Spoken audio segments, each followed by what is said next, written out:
We are going to take a small detour to clarify an issue that seems to confuse many. That is, the direction of gravitational acceleration. This is the formula for gravity as provided by Newton, and that is familiar to most people. This formula is incomplete. As we know, accelerations are vectors, and gravitational acceleration is no exception. The formula must be written like this. Here, we have the left side of the equation as a vector. If the left side of the equation is a vector, then the right side should also be a vector. G is a constant and mass has no direction. What about r? R indicates not only the distance from Earth's center to a point on the surface, but also a direction. Notice that the distance to Mount Everest and to Death Valley are not the same, and the direction is also different.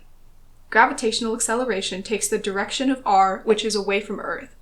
We should write the formula for gravitational acceleration like this. This may seem counterintuitive, as most people consider gravitational acceleration to be down, not up. Let's try to clarify this. Accelerations are measured by instruments called accelerometers. This is an image of their internal structure. A heavy mass is placed between two plates made of a piezoelectric material. Piezoelectric materials have the property that they produce a voltage when they are subjected to pressure.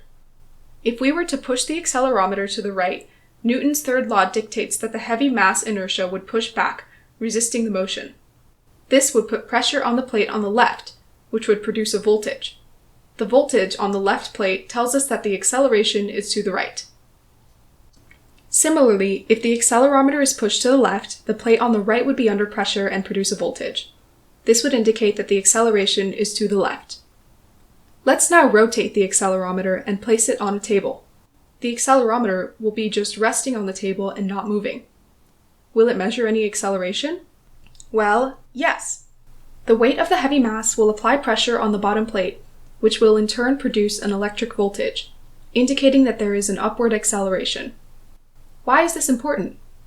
It is important for unmanned vehicles so they can determine their location. These are the formulas that unmanned vehicles use for calculating their present position.